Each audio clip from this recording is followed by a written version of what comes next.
This is Citations Needed with Nima Shirazi and Adam Johnson. Welcome to Citations Needed, a podcast on the media, power, PR, and the history of bullshit. I am Nima Shirazi.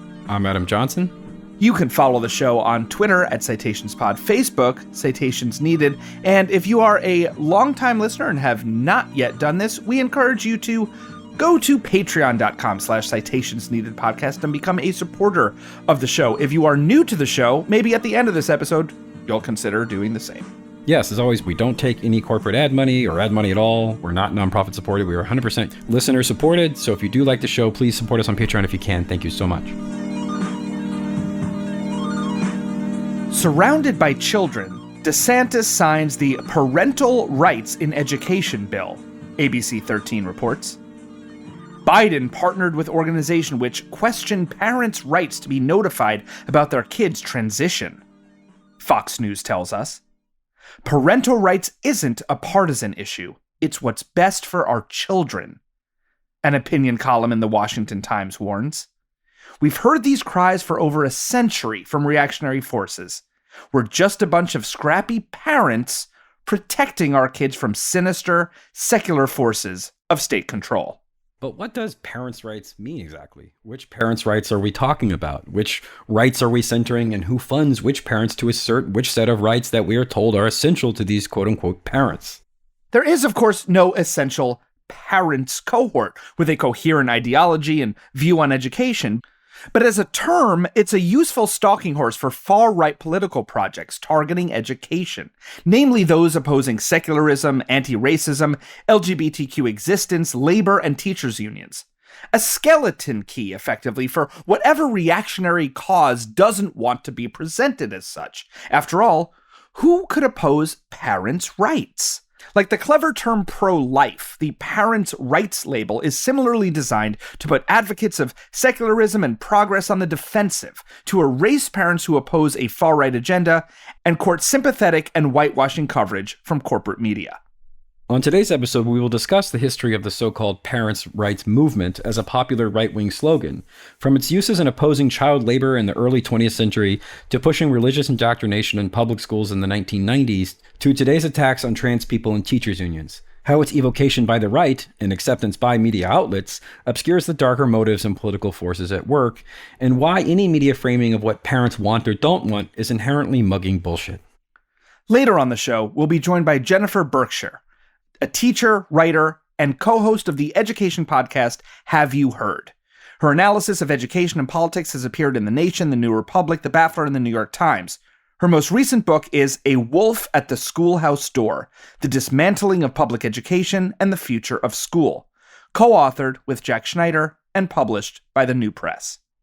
Just like we saw in the 90s, when you actually break down the specifics of the policy items that are under this sort of feel-good generic rubric of parent rights, they get less and less popular. So there is no issue that brings together Americans like their opposition to book banning. And we saw this play out in the midterm elections, that candidates from really at every level, when they would embrace the most extreme aspects of this parental rights rhetoric, they ended up getting crushed. The concept of parents' rights as a slogan has grown more acute in recent years, but it's one that's been around for over 100 years, and it's one I'm sure you've heard nonstop. Here now, Fox News business anchor John Stossel on the subject of parental rights. A couple of moms who helped kickstart the parental rights movement here in Florida. I think the contrast of the true name being Parental Rights Bill versus all the other media junk, narrative junk that is being espoused for it is really telling.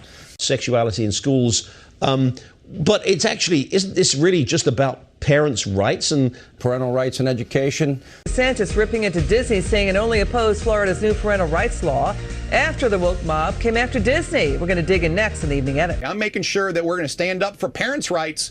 We're going to make sure that our children have their parents engaged in their lives fully. And so much more. All right, coming up, parental rights under attack. It's like a big political statement. We will protect parents' rights. We'll bring them back. But what we also did, in addition to parents' rights education, we did curriculum transparency in Florida. Every parent has the right to know what is being taught in the books that are being used, and they have a right to protest if they don't follow state standards. So yeah, we're excited today. So we have back on the show, after a mere 5.5 years. This is a spiritual sequel to episode 1. And we thought it made sense to bring back the incomparable Jennifer Berkshire, our first guest whose work I've obviously been following all these years, but we had her on 5 years and 8 months ago. God, we've been doing this a long time.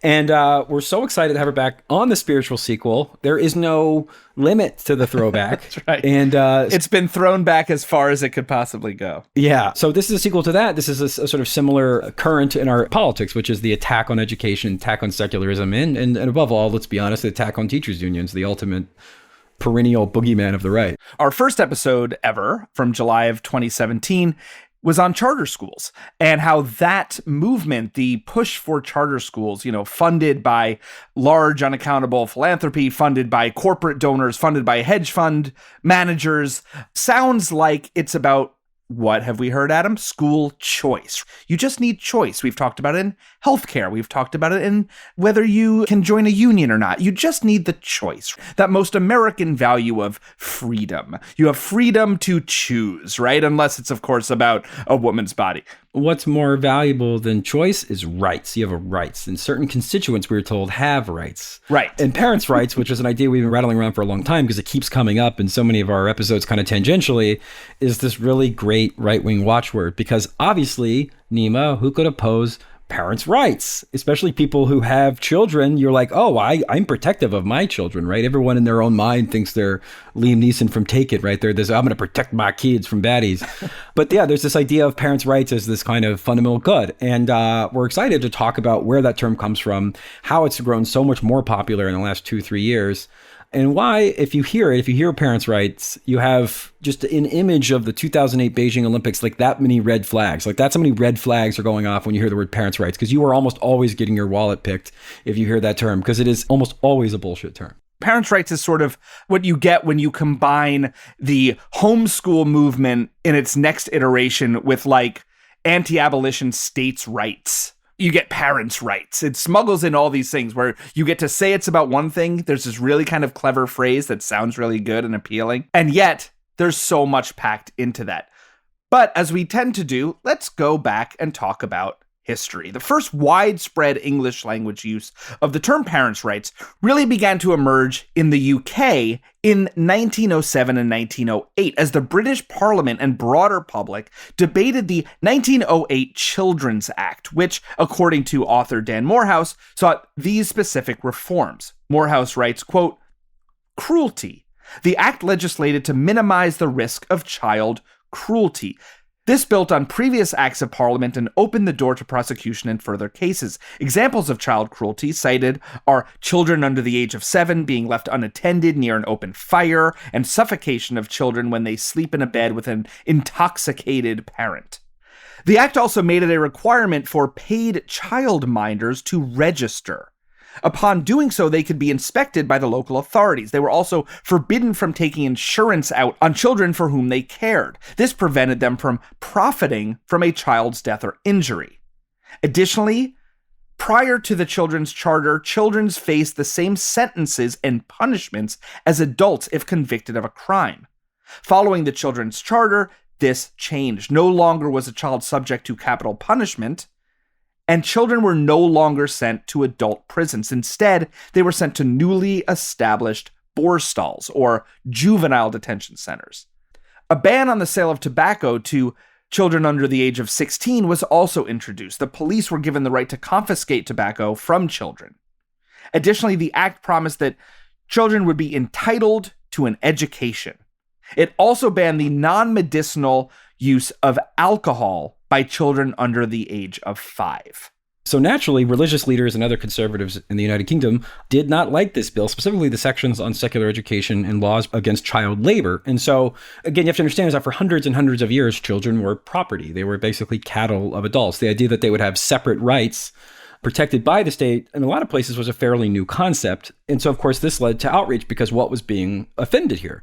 It was parents' rights. So the first English language mention in newspaper.com archives comes from this time period when they're debating the Children's Act of 1908. Right, from the Manchester Courier under the headline, "Parents' Rights, League Formed, Great Manchester Meeting, No Secularism, Rousing Speeches." And in this article, which recounts a meeting by opponents to this new bill, it includes this under the subheader Bishop Knox's proposals. Quote, "The Bishop of Manchester, who was received with cheers, proposed the following resolution," and it quotes him as saying this: "This meeting resolutely claims the right of parents to determine the form of religious instruction which their children are to receive in public elementary schools, and calls on the government, in concert with the local authorities, to make all reasonable provision for the protection of this right, without impairing the trusts under which denominational schools have been provided, or closing such schools where a sufficient number of parents require them." The article continues, quote, "His lordship said he was there not so much for the purpose of controversy as for the purpose of exposition. They were there, the bishop said, to assert the parent's right to determine the kind of religious instruction his child should receive in the public elementary schools."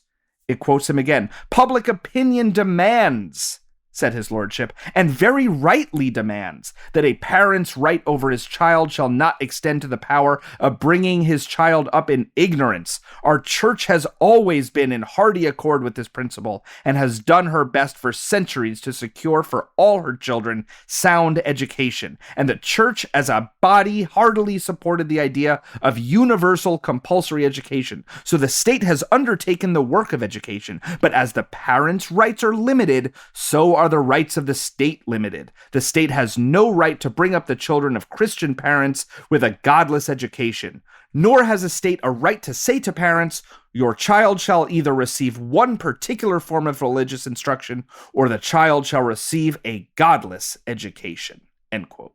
Now, across the Atlantic in the United States, we really don't see the emergence of parents' rights as a political concept until the early 30s, when there was a debate around passing a child labor amendment. So in 1924, Congress passed a child labor amendment to the Constitution to enshrine in law basic protections against child labor.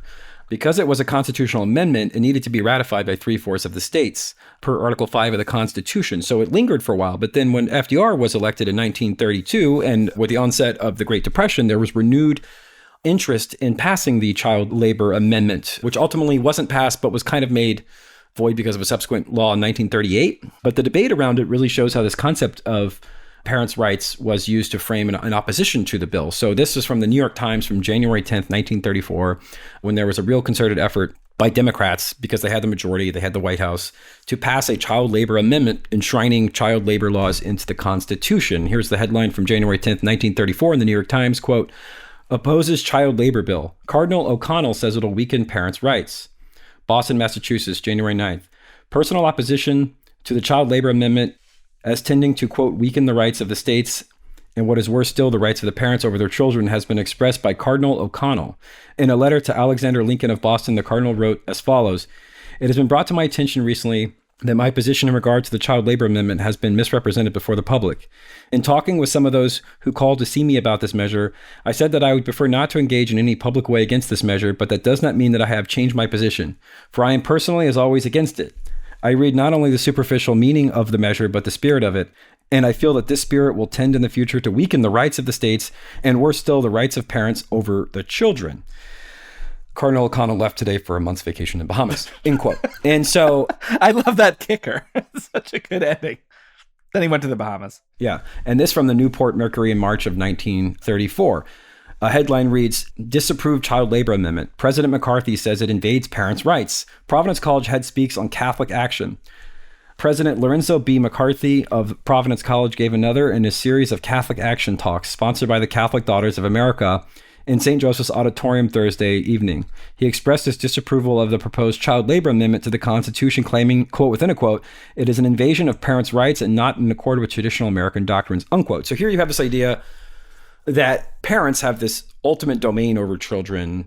They're basically property, and that anything that says they can't force them to work or says they can't give them cigarettes or alcohol is a stalking horse by the far left radical secularists. At this point, it was the communists, to kind of come in and take your children, right? It's this very kind of visceral opposition. Destroying family values and American tradition. So it is worth noting that from the beginning of the term parents' rights, again, as a coherent concept, as a political slogan, literally just to oppose child labor and child protection laws from the beginning. And as you could see from these first two examples, it almost always, from the outset, was used in an explicitly religious context, right? The concept of parents' rights had to do with maintaining either a religious education or invoking religion to allow children to still work in coal mines or factories because that was the will of their parents. This religious context continued in the decades to come, namely when trying to justify bans on books. In a 2022 history of the parents' rights movement written for the Associated Press, Brooke Schultz says this, quote, "In the 1950s, groups of parents monitored schools closely for any signs of communist infiltration. In the same decade, amid the start of desegregation, large numbers of families in the South began enrolling children in private schools rather than have them in integrated public schools. In 1972, the U.S. Supreme Court cited parental rights when it allowed Amish families to exempt their children from high school, in the court case Wisconsin v. Yoder. What the article also notes, though, is that the court acknowledged that this ruling was, quote, an exceptional case because the Amish live separately and self-sufficiently.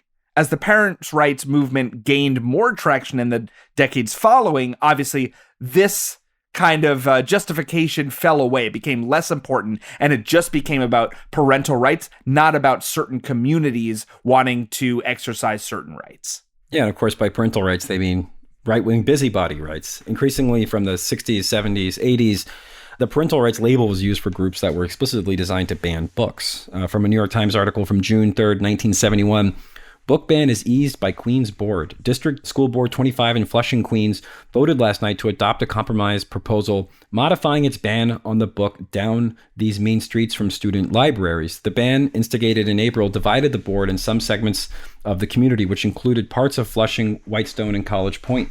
Members of the board had objected to the book, the autobiography of Piri Thomas, because of its use of four-letter words and description of heterosexual and homosexual acts. Thomas McCarthy of 160 26 28th Avenue, Flushing, of the Committee for Parents' Rights and Public Education countered, "We believe the heavy use of vile language and Down These Mean Streets and its raw sex scenes and sex acts and homosexuals and prostitutes makes the book unsuitable for open shelves in our junior high school libraries." So again, book banning organizations were always called the Committee for Parents' Rights or Parents' Rights for this or that. From the Lansing Journal in July of 1973, book ban authority opposed. This is from Phoenix, Arizona, the Associated Press. Quote, "State legislators have urged the Arizona Board of Education to delay adopting a policy handbook, giving it power to censor textbooks." And the article read, quote, "The legislature is the lawmaking body and it cannot delegate its power." Senator Doug Holtzlaw of Tucson said, "The board has been given powers to operate the schools but cannot legislate." The legislator killed a so-called Parents' Bill of Rights during the last session. That measure, endorsed by Jenkins, would have given parents the right to withhold their children from special education programs and granted parents access to virtually all of their children's school records. So again, this idea of this secular body, which is public education, right? It's not religious. It's not by design because it's a public institution to keep it religious. That if I find it to be too secular, I have a right as a parent to come in and assert my particular worldview onto this school. The same held true roughly 2 decades later. Newt Gingrich's 1994 Contract with America relied heavily on so-called parents' rights. A pillar of the contract was what was termed the Family Reinforcement Act, which was designed to, quote, strengthen rights of parents in their children's education. The Contract for America was really kind of developed by political messaging expert, Rightwing, hack Frank Luntz, really based on terms that had polled well with Republican voters. Parents' rights was found to poll really well and therefore made it into all of these policy proposals and political platforms. As Melissa Jerry Grant at the New Republic notes in her piece detailing the history of the parents' rights slogan from late last year, the parents' right movement began to pivot largely into creating legal incentives and protections for religious homeschooling and religious and publicly funded religious schooling. In her review of parents' rights rhetoric in the context of the current anti-trans panic, She notes how popular the use of parents' rights was to mask the right-wing agenda in the 1990s, attacking public education. She wrote, quote, "The groups and leaders who promote this anti-trans agenda are bound not just by their desire to legislate trans people out of existence, but by the extensive overlapping employment and interpersonal ties consolidating their influence. Meg Kilgannon, who issued her 3-point anti-trans directive at Value Voters, works at Family Research Council after serving as the director of the Department of Education Center for Faith and Opportunity Initiatives under Trump. Trump's education secretary, Betsy DeVos, can boast that her father, Edgar Prince, helped launch the Family Research Council, and her family's foundations reportedly moved millions in support of their allies, including ADF. And Michael Farris, a homeschooling advocate, before he became the head of ADF, secretly drafted a lawsuit meant to overturn the 2020 election in favor of Trump, was shopped around to willing attorneys general by allies like the former Chief Justice of North Carolina Supreme Court. When the New York Times reported this, Farris claimed these Stop the Steal efforts had nothing to do with his work at ADF, end quote. So the parents' rights movement is a constellation of far-right religious types. It has always been able to kind of morph and merge into whatever they needed to. And throughout the 1990s, as our guest Jennifer Berkshire notes, parents' rights was used primarily to promote homeschooling and oppose basically the existence of gay people, feminism, and women in education, as well as any kind of anti-racism. As Berkshire wrote for the New Republic in December of 2021, quote, "When Pat Buchanan launched his 1996 presidential bid, he declared himself the candidate of parents. You have my solemn word," Buchanan told on the stump in New Hampshire, a state he went on to win. "I will shut down the U.S. Department of Education, and parental rights will prevail in our public schools again." And yet, within a few years, the issue came to be seen as a stalking horse for the religious rights agenda of dismantling public education, and it fizzled with surprising speed. Now, as conservatives once more wave the banner of parents' rights, the sudden demise of a potent political issue 30 years ago offers some valuable lessons. Berkshire continues, quote, "The question of who should call the shots when it comes to children's upbringing, parents or the state, has simmered for nearly 500 years, since Massachusetts enacted the first education law in the colonies. But when the debate flared anew in the 1990s, it was spurred by a rising religious right and a conservative movement that sought to meld the fury of the culture wars with anti-government sentiment. The precipitating events occurred in 1993, when parents in New York City successfully ousted the chief of the city's schools over a plan to distribute condoms to elementary schoolers and to adopt the so-called rainbow curriculum, which featured books such as Heather Has Two Mommies and Daddy's Roommate. These outrages resembled others across the country. Conservatives were incensed by their conviction that public schools were teaching secular humanism, the precursor to today's critical race theory. Wherever they looked, they saw evidence that the traditional family was under siege. And while many of their specific demands were old, to ban books, allow prayer in schools, and institute school vouchers, the movement coursed with new energy. Quote, "The parents' revolt is underway," end quote, wrote Bill Kristol and Jay Lefkowitz in 1993, warning that parents would soon prove as great a threat to the liberal establishment as had the anti-tax backlash of the 1970s. Indeed, the furor was an extension of that earlier movement, the writers argued. Quote, "It builds on and deepens a populist rebellion against the liberal bureaucratic state," end quote. Since 2019, parents' rights as a rallying cry has exploded in popularity. It has been used as a framework for protesting COVID measures, attacking teachers and teachers' unions who were seeking a safer workplace. It has been a huge part of anti-trans panic, anti-gay panic, and pushing back against so-called critical race theory, which is basically any acknowledgement that the U.S. has a history of racism in public textbooks, public curriculum, and books at public libraries. This parents' rights framing is very popular with the right-wing media. Washington Times from December of 2021, headline reads, "Parents' rights groups file racism complaint against NYC schools." Fox News, October of 2022, parents' rights groups files complaint alleging casting of a school play violates the Civil Rights Act. Daily Caller, March 2022. Headline reads, "Elite Massachusetts boarding school separates kids as young as 5 into race-based identity groups, parents' rights group says." But it's not just a right-wing label. It uncritically and without scare quotes can oftentimes seep into so-called mainstream media. Just some examples over the past couple of months. This from the education website, mainstream education website Chalkbeat from November of 2022. Quote, "Local school board races this election season were rife with debates about culture war and parents' rights issues." Two kind of euphemisms I hate. How did the candidates pushing those debates fare? USA Today, November of 2022, quote, support for parents' rights education was underwhelming, while campaigns promising more education funding and school choice secured victories. USA Today consistently frames this binary between people who want more education funding and those who support parents' rights. Again, no scare quotes from the same month. Quote, these PACs are funding parents' rights advocates running for local school board positions. Miami Herald, November of 2022 as well. Quote, one of the shifts facing districts is how education and parents' rights have become a national concern instead of a local one.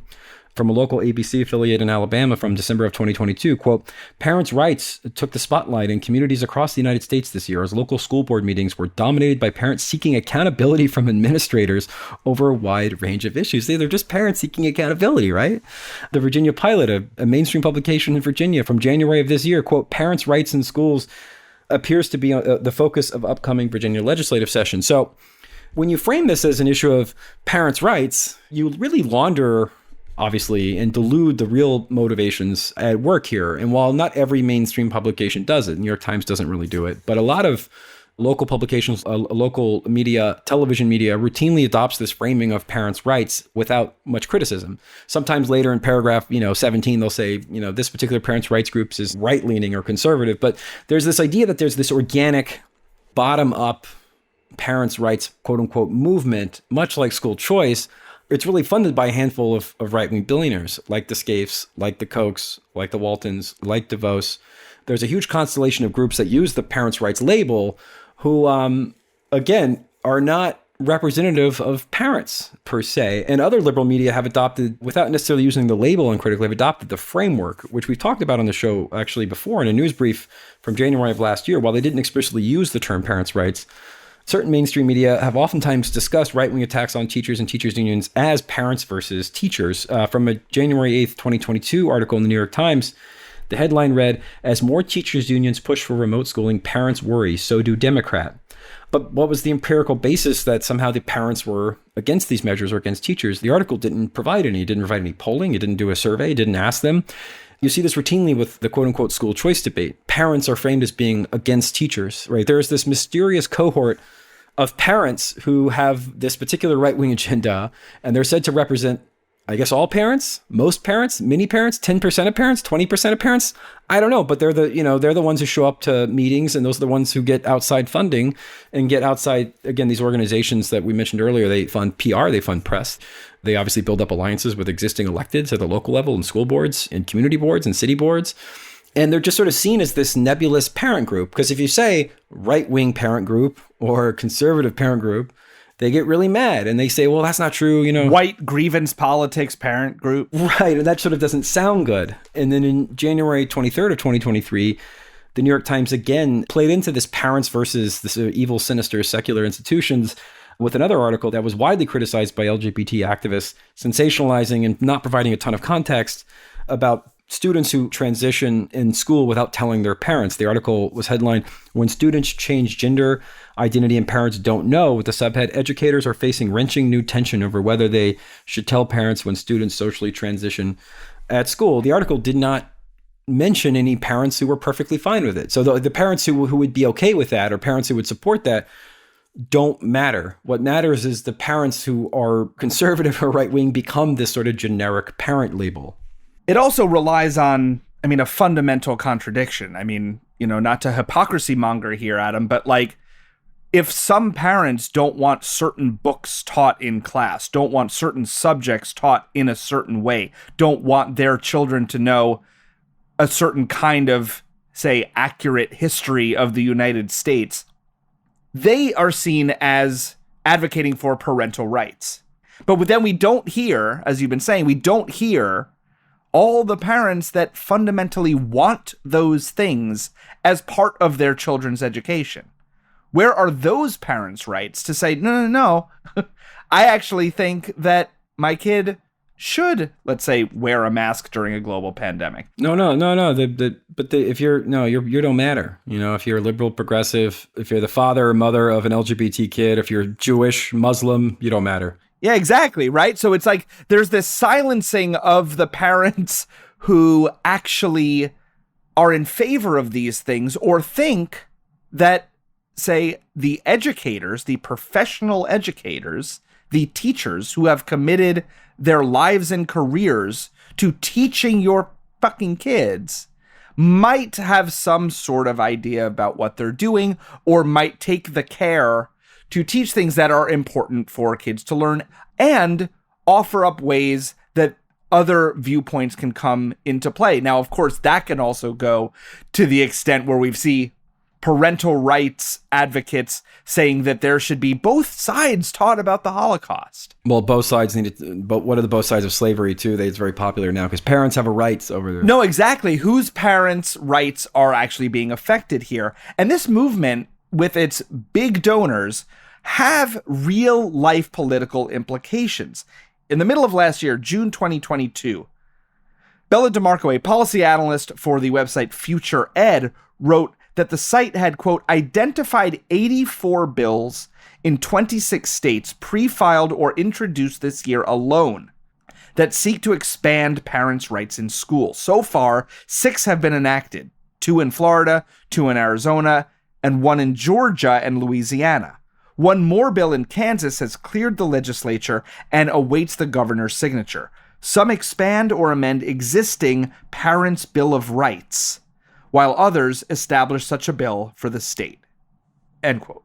What you see right now happening with Governor Ron DeSantis, there are now teachers, this from Popular Information, a recent article by Judd Legum details how using a series of social media posts and other reporting from local reporters showing that teachers are now removing books from classrooms because they fear felony prosecution. It is a felony now to have unsanctioned books in school libraries. So now there's viral videos in several schools of basically empty bookshelves because of Governor Ron DeSantis, who's kind of the king of parents' rights rhetoric, right? Every single bill he does to go after trans people or secularism or public education is framed as parents' rights. And now you have this dystopian reality where literally bookshelves are empty because the criteria for what is and what isn't considered not woke or groomerish or pornographic is so vague that every single book now has to be sent by a state auditor to audit it, look at it, and then they send it back to the school. And this is the logical end of the current we've been tracking in the last 30, 40 minutes, right? That this is the end point from the book bans to sort of religiosity in schools. It's always framed as this innocuous, organic movement, but it's not, because if it was organic, it wouldn't need so many billionaire backers.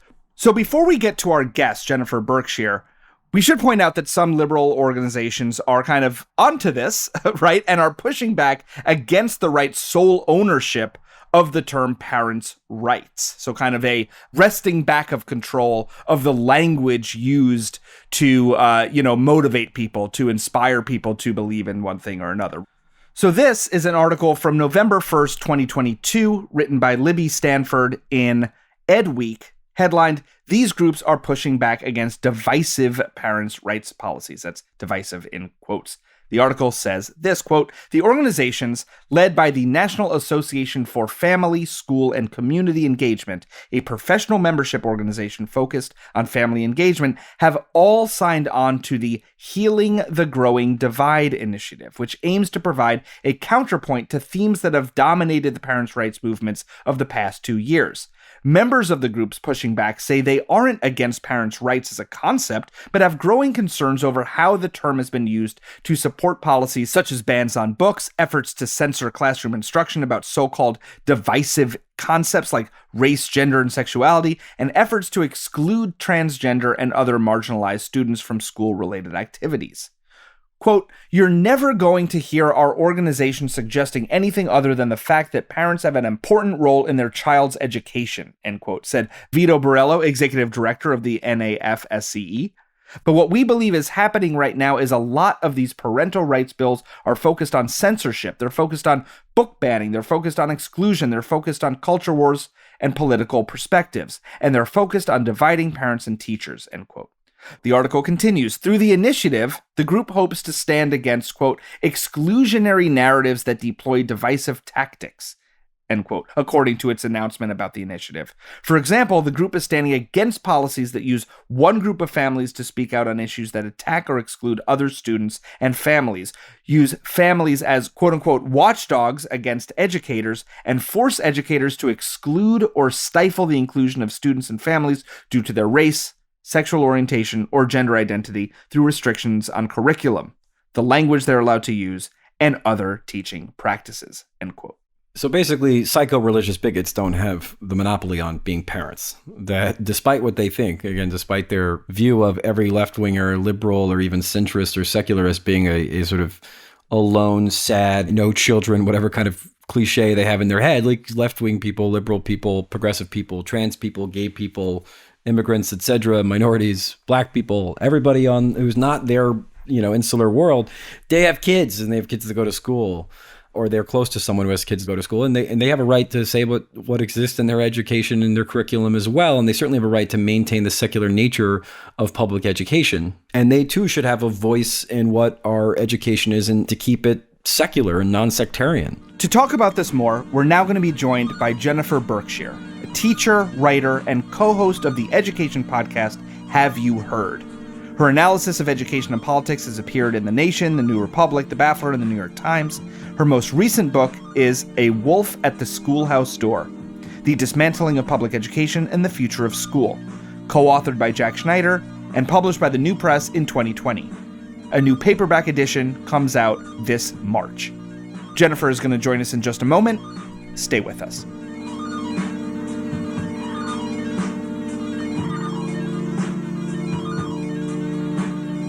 We are now joined by Jennifer Berkshire. Jennifer, it is so amazing to have you back on Citations Needed. You are our very first guest ever, literally the pilot episode in July 2017, and now you are back. So welcome back to Citations Needed. Well, thanks so much for having me. And, I can't believe that it's been that long. And as your most devoted listeners will recall, our topic for that episode was charter schools. And as it happens, there is a sneaky case making its way up to the Supreme Court right now, where we're basically waiting for the Supreme Court to tell us that charter schools are, wait for it, actually private. Oh, wow. So we got to do a follow-up on that. That was our first episode, so obviously it has a very special place in our heart, as does the topic of charter schools, which of course overlaps greatly with this topic, as we've discussed at the top of the show. So thank you for that segue, and we definitely look forward to that Supreme Court ruling, assuming it doesn't come out by the time you're listening to this.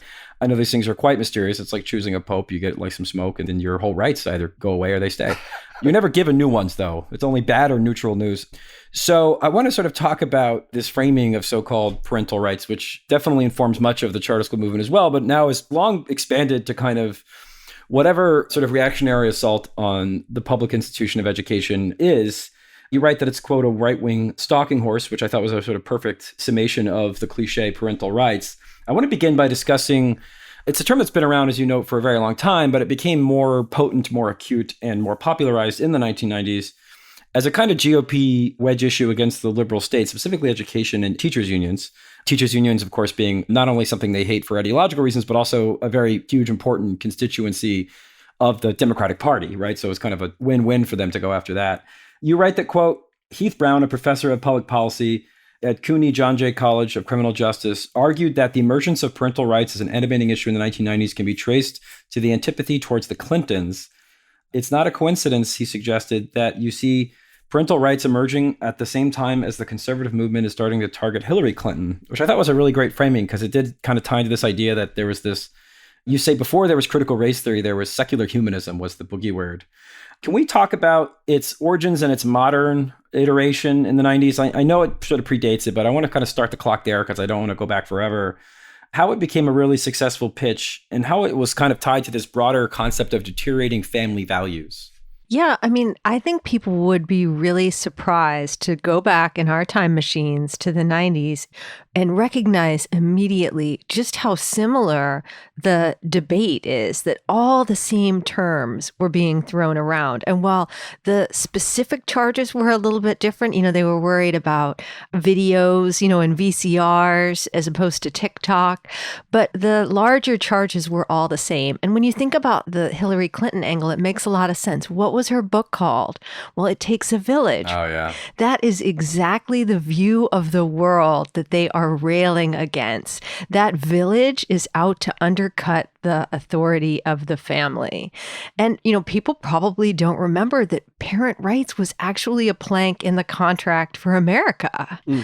And so this was a big deal. This was a major organizing push within the conservative movement. And they really had a very well-developed plan to enshrine parent rights language in every state constitution. And so I think we can learn a lot by going back and looking at how many parallels there are, but also why that particular movement blew up. Yeah, I'd love to get into a bit more of this 90s history. As a as a 90s kid myself, I love being taken back to those heady salad days. But specifically, could you tell us a bit about the 1996 Colorado effort to enshrine a so-called, quote-unquote, parents' rights bill? I don't know if most folks know that it actually went back that long. And how did this effort really show that when taken to its logical end, this parents' rights framing inevitably leads to religious bullying, child abuse, and a patchwork of very contradictory parental preferences? So just a little more context for what was going on. So you had a lot of talk about parent rights coming down from the national level.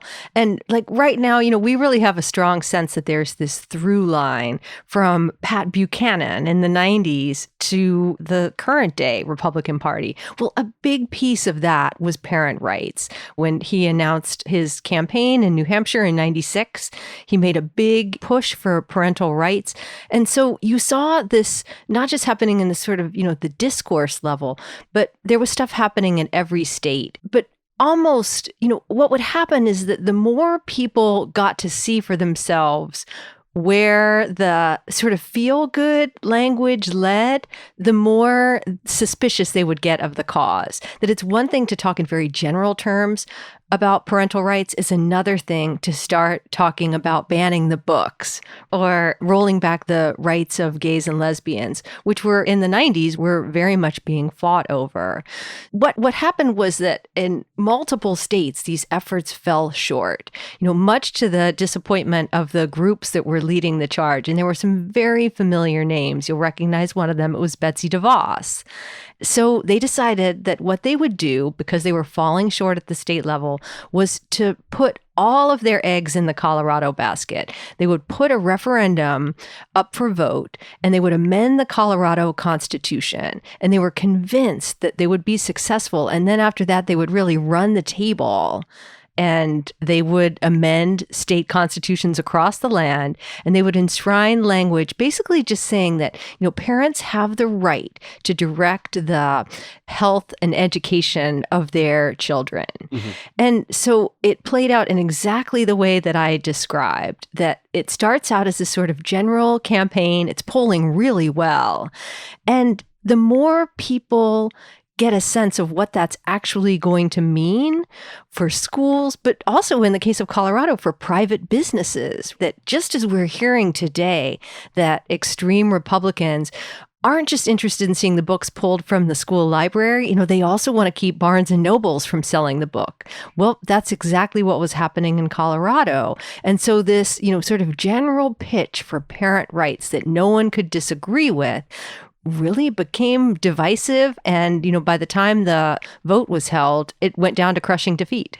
Again, you talked about how it sort of, like a lot of these political slogans, polls really well. I'm sure this was a Frank Luntz creation to some extent in terms of how to focus, because he designed the messaging of the 1994 contract with America. Again, also extremely great marketing, right? But then when you kind of get specifics, it's like, wait a second, which parents are we talking about here? And the parents' rights angle has kind of been adopted by a lot of media wholesale. It's kind of uncritically adopted as this framing, because it's like pro-life. How can you be anti-life? How can you be anti-parents' rights?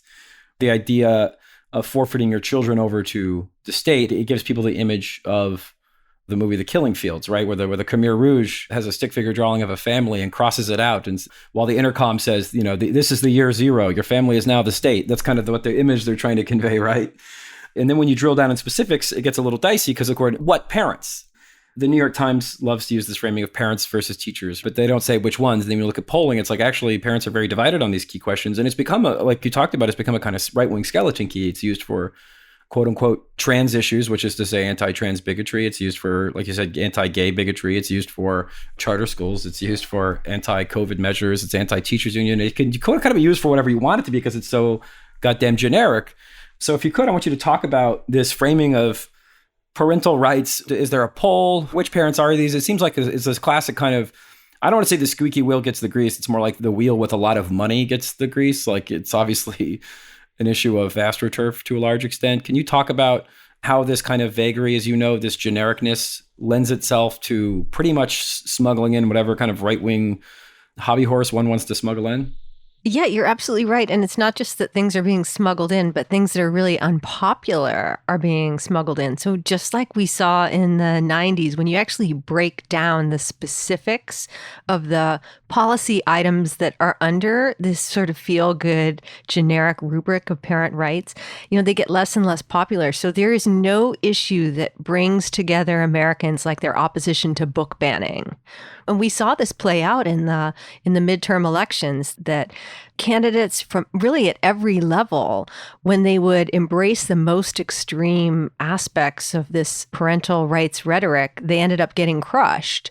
And I'm talking about, these were like gubernatorial candidates in states including Michigan, in Wisconsin, in Pennsylvania. It didn't get as much attention as things like, the election denialism, but that was a huge aspect of what happened. And a big part of that was that they were running on policy items that are actually really unpopular.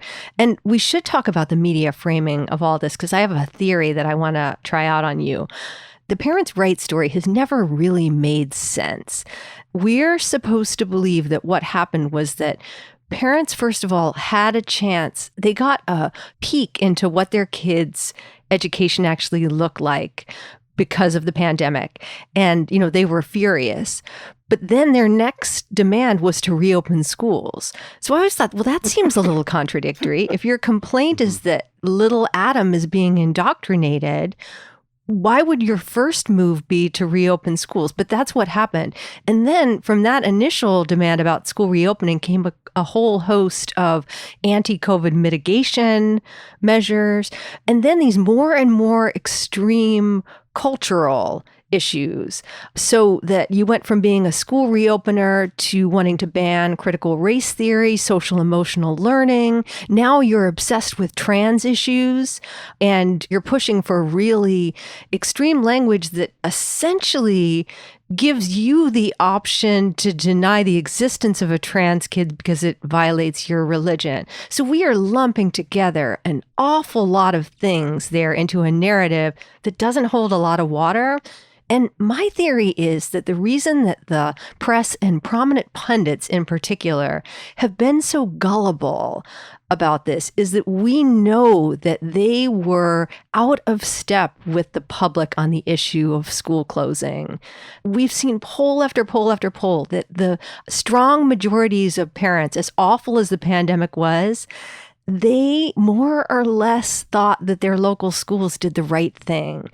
But we also know that pundits loudly disagreed with that. And I think that that has made them very susceptible to arguments by these parent rights groups who end up, just like you're saying, like they have a skeleton key and they're using it. I'm going to mix my metaphor here, but they're using it to sort of, open the door to really extreme policy agendas, including now basically the idea that, well, we shouldn't actually have public schools. Well, right. I mean, so much of this comes down to just like an aggressive, blatant attack on the public school system, right? And yet it's so contradictory, as you've been saying, Jennifer, like polling. I mean, as you've been mentioning, polling, if you ask folks if they like public education, it's like, sort of, oh, but do you like your kid's school locally? And they're like, oh yeah, love it. They're so supportive and the teachers are great. Hovers somewhere around like 80% popularity.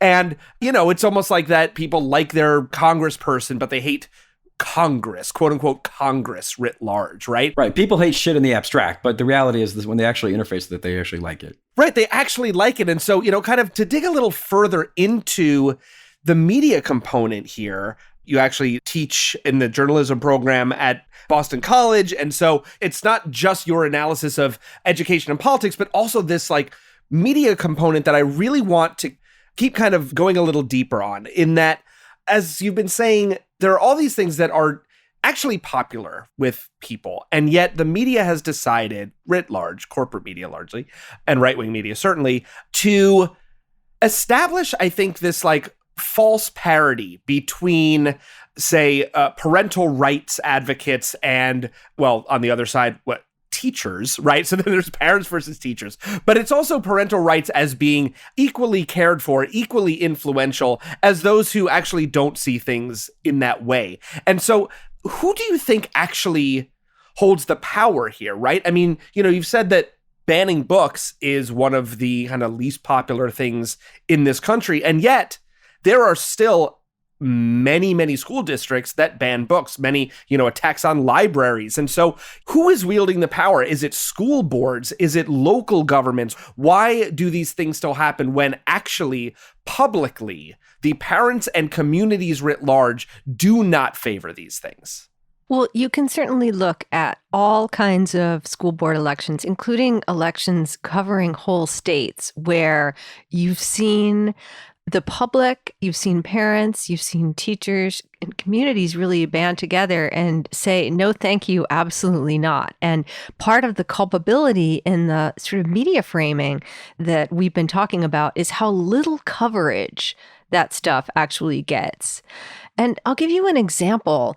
There was a story that got an unbelievable amount of coverage. It was a ProPublica piece, and I think they do fantastic work, but it was a story about a Black DEI director who had been hounded out of her job in Georgia, and then the angry white parents basically chased her out of her next job too. And, I saw, like everyone I knew was passing that story around because it confirms everything we know right now about how awful people are. But I didn't see anybody paying attention to the fact that the people who lived in the town then voted overwhelmingly against those parents when they ran for school board. That tells me that we are really missing something. But it also tells me that the media, they love the scenes of the screaming parents and the sort of worst stories. And I think the problem is that you're not getting coverage of really important things that are happening right now, that, state after state, you see Republicans pushing through these enormous private school voucher programs. Another one, we're having this conversation in the third week of January, another big program just went through in Iowa last night. It's going to cost something like $350 million a year. It's a tax subsidy for wealthy parents who already send their kids to religious private schools. And we're not getting adequate coverage of this as a political issue, as an economic issue, because, instead the media impulse is to say, well, there are some parents who had a really bad experience during the pandemic, and this program could help them. And it's like, actually, they're making a huge structural change that is going to be devastating, and we need to have serious coverage. Mm-hmm. So speaking about the media focus on this, I want to actually reference something you wrote in response to a Wall Street Journal editorial, like literally the editorial board of the Wall Street Journal wrote in November of last year, of 2022, about the results of the then recent midterms. And basically the claim of this editorial is how parents' rights advocates really were winning elections. And you noted that if you actually look at what happened, that might not be that true. Can you talk about the media framework of, parents' rights advocates are actually very popular unless you actually make that a central component of your campaign, and then you don't win. But we don't talk about that, of course. And where groups like the 1776 Project fall in really pushing parental rights as a political wedge issue that then may or may not be that successful. Yeah, I mean, it's obviously the Wall Street Journal represents one extreme. And, it's interesting the extent to which these, what you think of as conservative groups, have gone all in on this, not just parent rights, right? It's not just sort of giving parents more power to shape and limit what their kids are exposed to.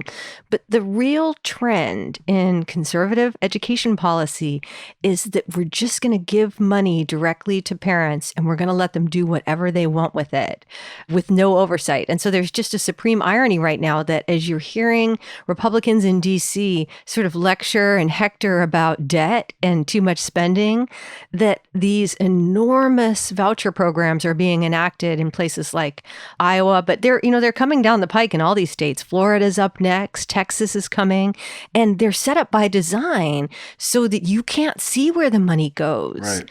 Parents are encouraged to spend the money, like any education expenses are defined incredibly broadly, but the whole idea is it's a black box. You'll never know where the money's going. And so there is enormous money and power driving all of this stuff, but it is not backed up by popular support. That there is a reason why, in Iowa, they only debated their big new voucher program for 5 hours. The longer this stuff is in front of the public, the worse it fares. It's never put up for a vote. And during the midterms, when you actually saw candidates who ran on this stuff, like Tudor Dixon in Michigan, like Michaels in Wisconsin, like Mastriano in Pennsylvania, they did not do well because actually the idea that we're going to phase out public schools and that you're just, instead you're going to give people some portion of their state funding, but, it'll never be enough to pay the full freight. And so then what they're going to have to take out loans for the rest. This is a deeply unpopular vision. It's basically the education equivalent of running on making cuts to Social Security and Medicare. So you'd think like, wow, this would be a real opening for the Democrats, but somehow they never seem to be able to quite get there. Yeah, shocking. Well, right. A lot of liberals kind of support a lot of the ends, as we, again, talked about on episode 1, right? They support charter schools in a kind of soft version. They support quote-unquote critical race theory stuff. They support a lot of anti-trans stuff, the sort of New York Times crowd does. But they kind of don't want to admit it. And so they kind of adopt the uncritically, just as like, again, the New York Times does this profile on sort of trans kids there's a conspiracy to keep you away from you don't have to, not disclosing your trans status to your parents, right? It's sort of this really red meat kind of moral panic stuff about the evil secular humanist in school effectively kidnapping and brainwashing your children into their left-wing ideology. I mean, this shit is, when you start to break it down, it's unpopular, but it kind of has this visceral hook for the foaming masses crowd. And liberals can oftentimes, like you said, play into that. And I want to sort of, I guess, talk about this idea that, and this has been part of this debate, and we talked about it at the top of the show, this idea that like effectively children are parents' property and the state has no, like there's no such thing as kind of civic or secular education for its own sake, that every little line item in the textbook needs to get a unanimous approval by every single parent. It needs to comport with every parent's ideology. This strikes me as, like you said, quite dubious. And really what they have is they have a sort of set of laws they have ready to pass. Like you said, like ALEC, 1776, all these groups that they're willing to kind of jam down people's throats at the drop of a hat. And so we spent the better part of 45 minutes reading off all these media frameworks that accepted this parental rights framework. What framework would you think they should use if you had to be somewhat prescriptive? Instead of saying like parents' rights groups or parents groups, or sometimes they'll show like a photo of, in the suburbs of Virginia saying parents' rights groups are mad about COVID. Like what would be a frame you would use? I mean, in my mind, I would say you're just clear about what their ideological proclivities are and not be coy about it.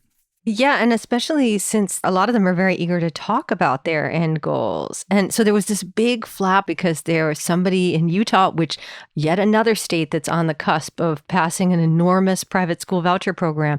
One of the groups that's involved, the woman basically, says on tape that, well, of course her goal is to destroy public education. She actually had to issue an apology that was reported in the Salt Lake paper.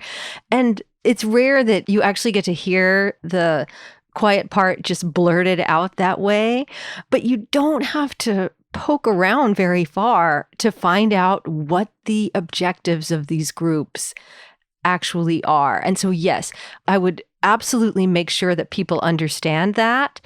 I think it's important to understand where the money is coming from without getting so deep into the weeds that you lose sight of the larger story. And anything that can be done to help people understand just how extreme this vision is Because I feel like that's really getting lost, that because the media frame with anything having to do with education is always centered on education as a consumable product that leads you to career success down the road.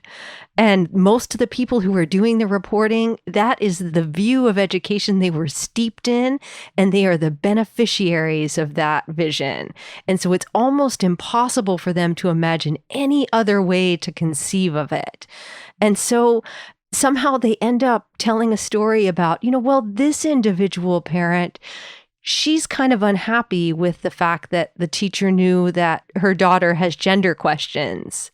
And they make stuff that turns out to be actually quite extreme seem reasonable and meritocratic.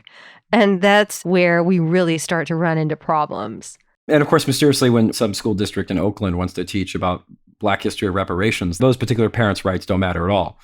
Because really, that's not what they care about, right? Well, right. It's only when it's opposed, right? Angry white suburban mom. Yeah. So, Jennifer, how much of this parents' rights, the kind of media storytelling, but also the hysteria over it, even when it, appeals to certain, I guess, small segments of the population with then an outsized media footprint. But, how much of this is born of making the anecdotal sound systemic? So, the funny thing about our education system is that because it's so decentralized, very different from most other countries in the world, you actually have to work really hard to find a villain. It's why you hear, people obsessively going after somebody like Randy Weingarten, who's the president of the American Federation of Teachers, or the way that the right has obsessed for years over the Federal Department of Education, which actually has, very little authority over your state and local schools. Because power and authority are so diffuse, it means that the anecdote can do a lot of work, and it's really hard to find somebody to blame. And that combination, fueled by social media, has turned out to be really, really toxic. And I think that's a big difference between our current moment and what we were talking about in terms of the 90s. There were all sorts of anecdotes in the 90s. They were a little bit different, like parents complaining that kids were writing in diaries in New Hampshire, or that there was a project where they had to write their own epithet for their grave. There were always anecdotes, and there were groups, Phyllis Schlafly's group collected anecdotes. That's what they did. They collected outraged anecdotes from parents. But the difference was that you didn't have the kind of social media fueled grievance machine. The libs of TikTok. Yeah. You didn't have the same level of grift. Like, that's a big deal, that so much of this is about figuring out a way to harvest outrage to fuel the grift. Mm-hmm. And a lot of these, if you look at the first wave of parent rights bills that were passed over the last year or so, and I'm lumping into that a lot of different, it could be the anti-critical race theory. Now it's stuff related to gender and don't say gay. But a lot of those bills have built into them, parents are actually encouraged to sue their local school districts, even teachers. And obviously that has a chilling effect on the schools and the people who work in them. But it also, think of it, it's constantly producing new grist for the outrage machine.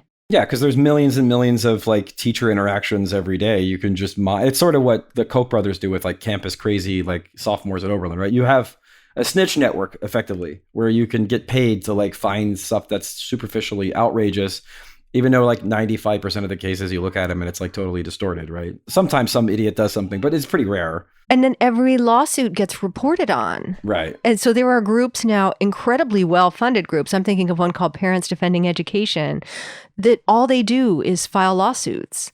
And so that every time they do that, it gets media coverage, and then that brings new people into their political project, and it fuels new outrage. And so that's why I think we're in a different, more dangerous moment. Well, Jennifer, this has been great. Before we let you go, tell our listeners, please, it's been a while since we've spoken to you, but we're thrilled that you're back. Tell our listeners what you're up to now, what you're working on. And of course, don't forget to mention that the paperback of your book, A Wolf at the Schoolhouse Door, is coming out in March. What can folks look forward to if they pick that book up, if they haven't already, which I'm sure they all have? They can look forward to a new preface that my co-author Jack Schneider and I wrote, where we grapple with some of the things that we got wrong, that we actually underestimated just how severe the threat to public education was going to be.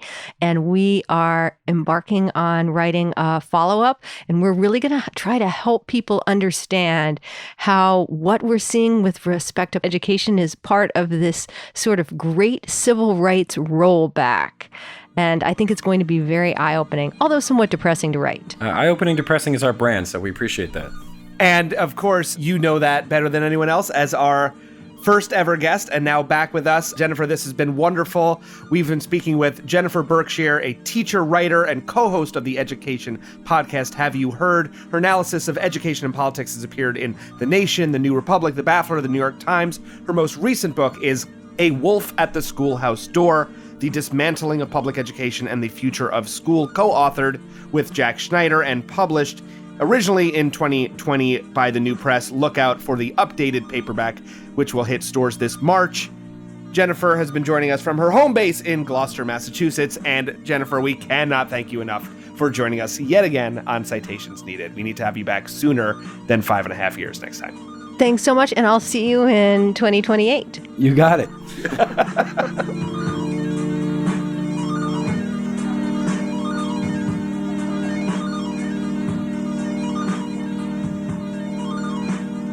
Yeah, it's funny.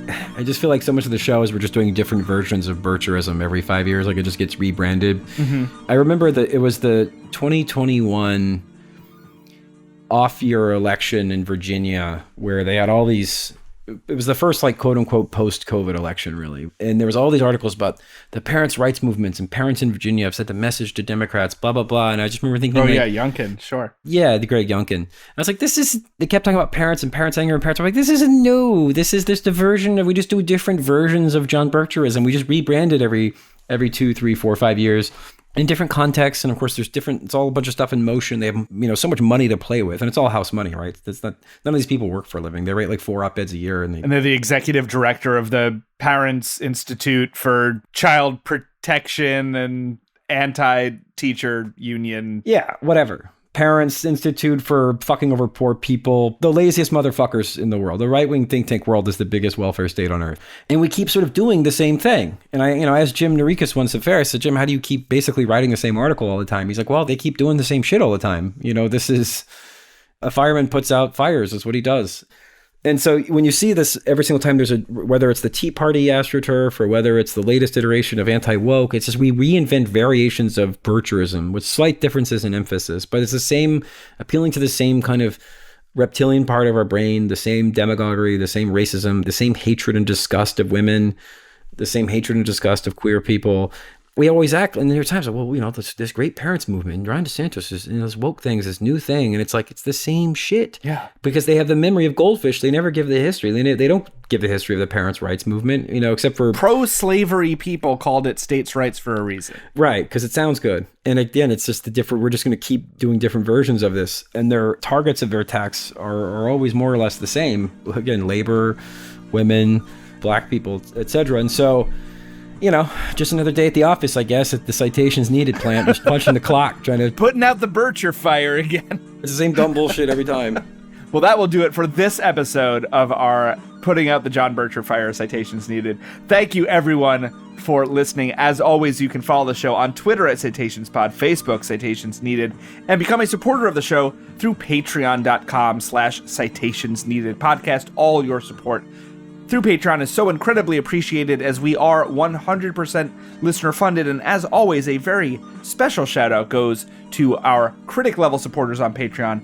They include Chris Sarah, Dash X, James Michaela, Greg Westney, Drew Johnson, Max Belanger, David Bettner, Brendan O'Connor, Ultra Miraculous, Zappo, Sturm Wyvern, Darren Brady, Bart DeCourcy, Ra, Max Wilsey, Blake Bunell, Xenia Zadvornik, Doc Reitzel, Philip Moss, Brad Hayward, Zach Cathcart, Lorenzo Mitchell, Ben Lazar, Morgan Green Hopkins, Ed Zitron, Corporate Zombie, Joseph Erickson, Eric Joyner, Buzz Among Us, Stinky Pete, D.L. Singfield, J.M. Geralt, Chris Vincent, Nigel Kirby, Scott Roth, Porter Schutz, Zachary Henson, Josh Durlam, Joe Wengert, Steely, Dan Halen, Douglas, Danger Manley, Green New Neil, Trasdat, Brickshop Audio, Supple Old Man, David McMurray, MSP, William Rush, Jason Eason, Rulo's Bar, Jameson Saltzman, Shockfist, Weed Lord, Backups, Care, and of course, Computer Scare.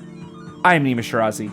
I'm Adam Johnson. Our senior producer is Florence Burrow Adams. Producer is Julianne Tweeten. Production assistant is Trenda Lightburn. Newsletter by Marco Cardellano. Transcriptions are by Morgan McCaslin. The music is by Granddaddy. Thanks everyone again. We'll catch you next time.